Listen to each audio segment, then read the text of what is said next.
Nah, selamat pagi nih cuy, kan akhirnya balik lagi bersamaku di sini dan kali ini kita bakalan mengonten lagi yang dimana mengonten kali ini bukan mengenai proyekan Vario, melainkan lebih tepatnya itu memperbaiki lah, ya kan, atau membenahi bug CVT ku yang bolong. Nah, di awal video itu awal-awal aku bikin konten aku pernah bilang bahwa kalau motor ini tuh pernah kecelakaan yang dimana kecelakaannya lumayan parah, yang dimana shock depan sampai bengkok, kemudian bodi-bodi banyak yang rusak, banyak patah. Terus bug CVT ku itu sampai bolong, sampai pecah cuy. Kalau misalnya kalian belum tahu bug CVT ku seperti apa, ini dia. Nah, kayak gitu sih cuy kan. Bolongnya itu ya lumayan parah sih, nggak terlalu besar-besar amat. Tapi kalau misalkan buat cuci ataupun buat hujan itu bakalan kemasukan air sih cuy ya kan.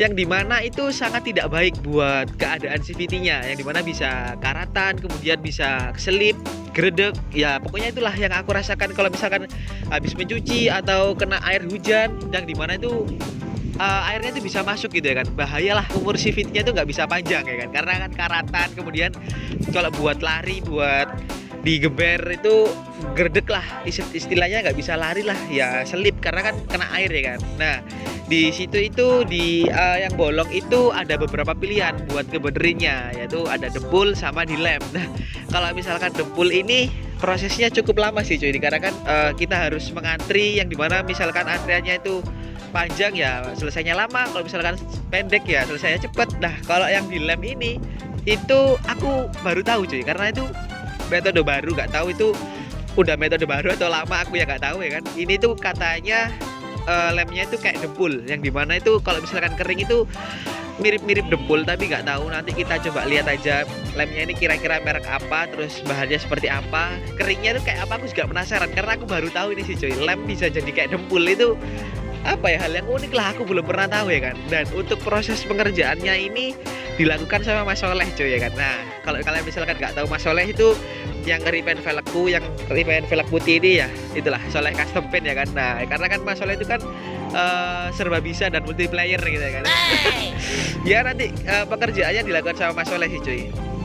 Dan untuk harga lemnya sendiri aku juga nggak tahu, nanti kita langsung tanya aja sama Mas Soleh kira-kira itu habisnya berapa ya kan. Dan untuk proses pengerjaannya kira-kira ya lumayan lama sih, dikarenakan kan kalau dempul aja lama, apalagi ngelem, mungkin nunggu keringnya lah yang lama ya kan. Dan maaf nih kalau misalkan mic-nya nggak denger karena kan ada angin di sini cukup kenceng sih. Dan apa ya, kita langsung aja ya ke tempatnya Mas Soleh di Jalan Gubeng, yang dimana tempatnya masih sama seperti aku nge-repaint velg di awal-awal. Dan tanpa perlu lama-lama kita langsung aja, dikarenakan di sini udah mendung juga, takutnya nggak kesampai di sana udah keburu hujan. Nah, nanti aku bakalan videoin dari mulai prosesi awal sampai prosesi akhir, terus kita lihat lemnya juga seperti apa bahannya, dan kita langsung aja ke sana. Oke, ini dia cuy. Nah, jadi kita udah sampai nih cuy kan di tempatnya Mas Soleh ya kan. Dan di sini langsung kita melakukan pembongkaran nih, karena kan menurut cuaca di atas itu nggak baik sih cuy, udah mendung. Jadi kita ngejar panasnya supaya bak CVT-nya ketika dilem biar langsung cepat kering gitu ya kan. Dan di sini sebelum kita memasang lemnya, alangkah baiknya kita kasih alas di bawahnya biar nanti di atasnya kita kasih lemnya biar gampang gitu ya kan. Dan sebelum mengelem kita layaknya juga menggosok sedikit-sedikit biar kalau misalnya ada permukaan yang kasar atau yang kotor biar hilang, bisa merata sih lemnya. Dan untuk lemnya sendiri mereknya adalah Alteco, dan di sini mereknya itu Eputi atau Epati, nggak tahu bacanya kayak gimana cuy ya kan. Dan di sini ada urutan A dan B, yang dimana lem A itu kata Mas Soleh itu lemnya sendiri, dan B itu pengerasnya atau bikin keras si lemnya si A tadi sih cuy.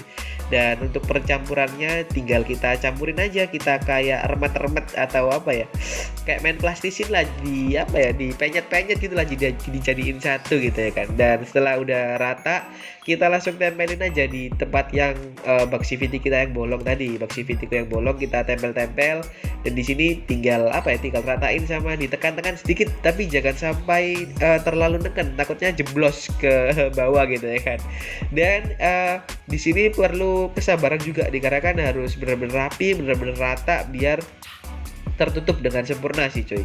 Dan setelah kita meratakan dengan tangan, kita campurkan sedikit dengan air biar apa ya, biar permukaannya itu benar-benar halus, benar-benar rata sama seperti di body. Nah, setelah itu kita jemur di bawah terik matahari, dan setelah selesai menjemur kita langsung menggosok dengan kertas gosok yang dimana pengeleman tadi tuh sudah benar-benar keras, benar-benar apa ya, benar-benar kayak debu lah, kayak istilahnya kayak udah benar-benar keras sih kalau aku pegang ini sih cuy, ya kan.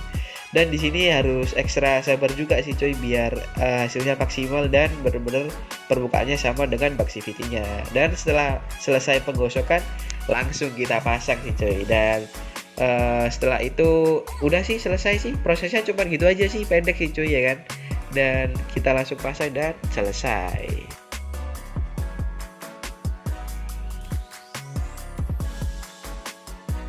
Nah, selamat pagi nih cuy, kan akhirnya balik lagi bersamaku di sini. Dan kali ini udah hari selanjutnya yang dimana kemarin kita udah melakukan pengeleman Baxivity yang bolong.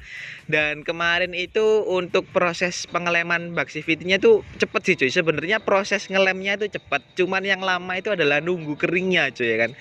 Untuk nunggu keringnya sendiri itu sekitaran kemarin tuh 1,5 jam lebih lah, dikarenakan kan kondisi cuaca yang tidak mendukung, karena di tengah-tengah itu sebelum benar-benar keras itu hujan. Nah, jadi itu yang menghambat cuy. Sebenarnya 1 jam aja kata Mas Soleh udah bisa kering sih kalau misalkan mataharinya mendukung, kemudian ditaruh di cuaca yang sangat panas gitu, mendukung lah, bener-bener mendukung mataharinya, 1 jam aja udah kelar gitu ya kan. Jadi kemarin tuh rada lama aku nunggunya, jadi ya nggak apa-apa lah, jadi sedikit molor lah pemasangannya. Dan kemarin itu nggak sempat penutupan juga dikarenakan hujan juga, aku pulang itu kehujanan cuy, ya kan. Jadi nggak ada waktu buat penutupan sama ngasih tahu ke kalian harga-harganya gitu ya kan. Ini aja motor masih kotor cuy, bekas kemarin belum aku cuci, maaf nih kalau misalnya di video bener-bener kelihatan kotor ya kan. Oke, kita bahas dari harga lemnya dulu ya kan. Untuk dari segi harga lem sendiri yang kemarin aku tampilin di video itu, kalau gede segitu harganya 40.000 cuy, ya kan. Nah, kata Mas Soleh itu juga ada yang kecil. Yang kecil itu harganya sekitar 18-20.000. Tapi kata Mas Soleh itu nggak ada separuhnya dari itu. Jadi mungkin seperempat lah kecil gitu kan Mas Soleh, ya kan. Kata Mas Soleh sih. Dan untuk nyari lem Alteco merek kemarin itu rada susah coy, di toko bangunan dimanapun kata Mas Soleh itu susah. Jadi Mas Soleh ini nggak tahu, belinya tuh katanya di temennya, karena Mas Soleh udah nyari-nyari di toko bangunan dimanapun susah coy, ya kan. Ya aku baru tahu ini sih kalau bener-bener ada lem yang kayak dempul. Dan kata Mas Soleh ini kalau misalkan dikenain panas dia malah tambah keras sih coy, bukan tambah lembek, tambah keras. Dan emang apa ya, kalau aku pegang dasarannya itu bener-bener kalau ditok-tok itu bener-bener keras, bener-bener kayak Baxivity-nya. Jadi dia itu lemnya itu menyatu lah, istilahnya bahannya itu jadi satu sama Baxivity-nya. Jadi tinggal gripet. Nah, untuk penampakannya seperti ini coy. Nah, kayak gitu sih coy, penampakan dari Baxivity yang udah dilem. Nah, kalau kalian bisa lihat di situ itu kayak ada bekas baret-baretnya itu memang habis digosok sama Mas Soleh biar diratain, biar permukaannya itu sama dengan Baxivity-nya, biar apa ya, biar nanti kalau di ripen itu nggak ada kayak gundukan-gundukannya, jadi bener-bener rapi rata gitu lah coy.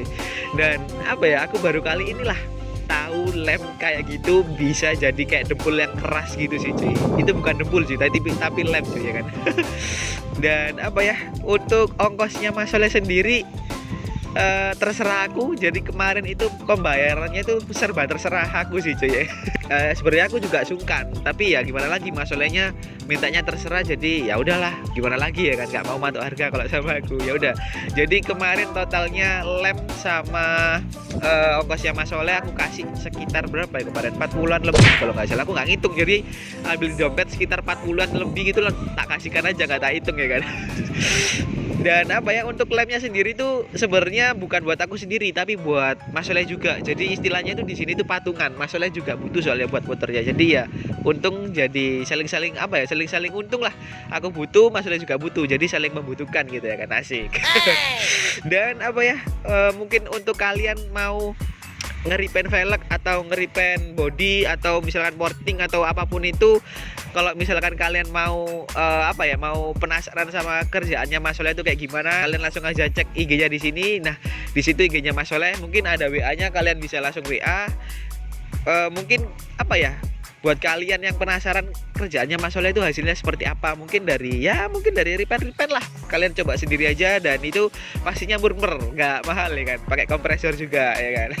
Dan mungkin kali ini videonya nggak terlalu panjang juga, dikarenakan aku cuma mau nunjukin proses-prosesnya aja sih. Dan untuk kalian jangan lupa subscribe, like, comment, dan share ke teman-teman kalian ya kan, biar aku semangat ke depannya dan lebih kreatif lagi membuat videonya, konten-konten terbaru tentunya ke depannya ya kan. Dan apa ya, untuk konten kali ini mungkin cukup sekian sih, dan kedepannya bakalan banyak lagi proyekan Vario, kalian tunggu aja. Kalau misalkan ada notifikasi dari aku, langsung pencet videonya biar kalian tidak ketinggalan cuy ya kan, update-update video terbaru dari aku. Oke, mungkin cukup sekian sih dari aku mau undur diri dan sampai jumpa cuy.